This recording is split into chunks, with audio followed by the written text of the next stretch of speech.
Hi everyone, it's Jennifer. Normally you look at my hands in a video, but today I wanted to introduce you to a special guest. But before I do so, I wanted to give you a little bit of a background. For a long time now, I've wanted to do a special feature on my blog and YouTube channel where I showcase another artist. Now I'm not going to do this very often, maybe once a month or once every other month, but I just feel like there's so much talent in this industry and so many good people that I wanted to share some of that with you. Now you may know some of these artists or you may not, but I'll be sure to link to their YouTube channel and their blog so you can see more of them. Now whenever I do this feature, I'm going to really try to follow it up with a video that I did that was inspired by the video that they shared. So my first guest is Sandy Allnock. She has the biggest heart and an amazing amount of talent. Sandy is also the angel behind Operation Right Home, which is an organization that collects cards for soldiers to send home to their families. She's an amazing person. Now Sandy is known for working magic with Copic markers. A few weeks ago I saw her and she was doing some great techniques with a Copic airbrush system. So I asked her to do something for us today with that system.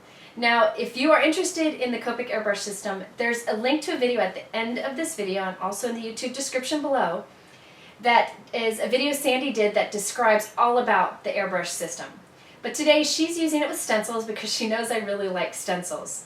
Now even if you don't have Copics, I think she's a great one to follow because she does magic with anything that she creates. Now in a few days I'll be sharing a video that I did inspired by the technique that Sandy is sharing here in this video. But my video won't use Copics, it'll actually use distress inks for a similar technique. I always love finding different ways to do the same look. So let me go ahead and introduce you to Sandy. She's an amazing person, and Sandy, thanks so much for doing this. Love you. No, I am not Jennifer McGuire. My name is Sandy Allnock, and I have the awesome title of Friend of Jennifer McGuire. She asked if I would guest on her channel while she's away on vacation, and of course I said yes. I want some of the mojo from this YouTube channel to rub off on me.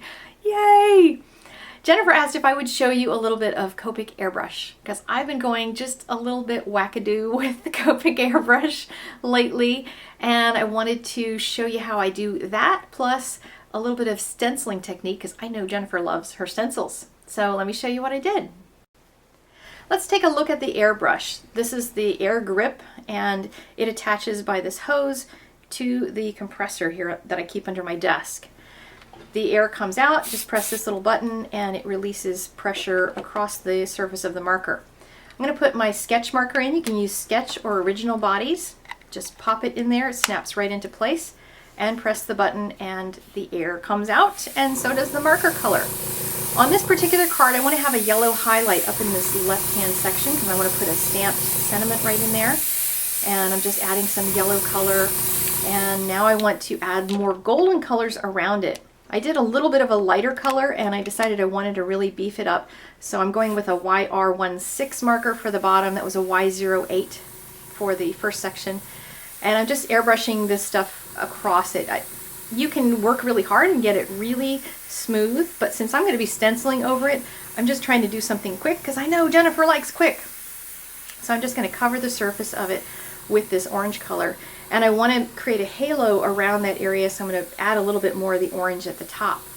Lots of people ask if Copic marker actually uses more when you're airbrushing than when you're not, and as you can see, it doesn't go through. All of this marker stays on the surface of the paper, so instead of bleeding through and using up a lot of marker, it just sits on the surface. So it actually uses less. If you're going to color the whole background, it uses less of your ink.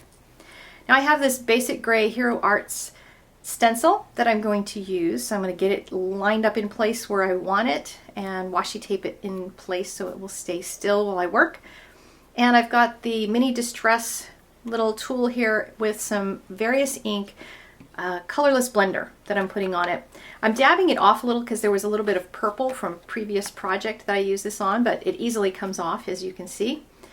And now I'm going to dab this wet little dauber on top of it and force just a little bit of that through. If you do too much, you'll get some sploogey underneath of the stencil, so I'm trying to go a little bit light with it. And it does take a couple seconds for this colorless blender to work its magic. Consider the colorless blender more like a bleach material than a blender because it pushes ink away from itself. So it's going to make some white spots or some lighter spots where all of this ink is going right through the stencil. So let's reveal it, and it's going to continue as it dries to get a little bit brighter. So I just wanted to have this little bit of distressed texture there. I'm going to stamp the sentiment and flowers from this beautiful Hero Art set, and I'm going to start with the sentiment. I want to make sure that I get that on straight, and we're going to cross our fingers that I do. I'm known for my crooked stamping. So I'm using Hero Art's black ink, my favorite, to stamp big solid black things like this with. So Hello Sunshine is the sentiment I picked because I'm hoping that Jennifer and Lila and Colin and Ken have a really wonderful sunny time on their vacation, have great weather and lots of fun times together and making great memories.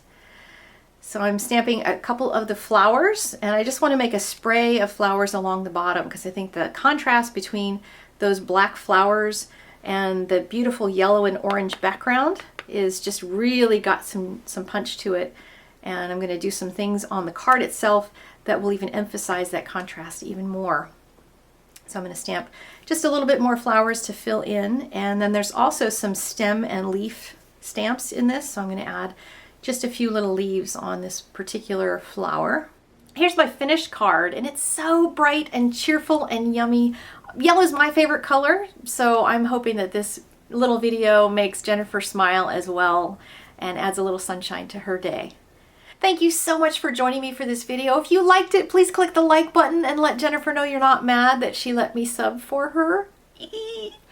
And right next to me here is another video that I wanted to link you to. This one has lots of information about Copic airbrush. So if you want to get started in it and you don't know what to buy or what equipment you need, that has a ton of download in it for your little brain to understand more about Copic airbrush.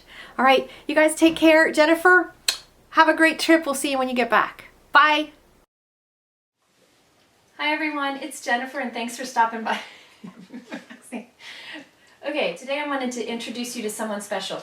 It's not my dog. She just happened to want to jump up here while I was doing this, so sorry, this wasn't planned, but sorry about that. Anyways, can you get down? Can you get down? Oh, and Roxy wanted to say hi. Can you say hi, Roxy? Say hi! I know, she doesn't know how to say hi, and we don't both really fit on this chair, but this is Roxy. Say hi. Okay. See you later.